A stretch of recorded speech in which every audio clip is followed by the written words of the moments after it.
পার্বত্য জেলা রাঙামাটিতে সড়ক নিরাপত্তা জোরদার, যানজট নিয়ন্ত্রণ এবং যাত্রী ও পর্যটকদের নিরাপদ যাতায়াত নিশ্চিত করতে প্রযুক্তি নির্ভর নতুন উদ্যোগ নিয়েছে রাঙামাটি জেলা পুলিশ।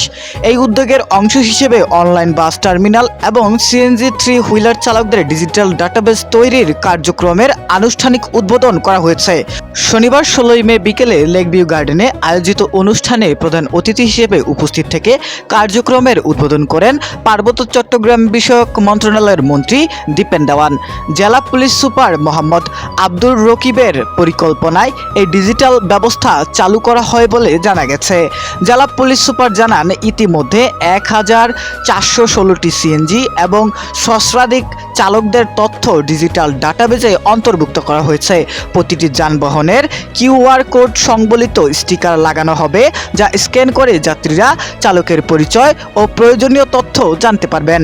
পাশাপাশি সেবার মান নিয়ে মতামত ও রেটিং দেওয়ারও সুযোগ থাকছে।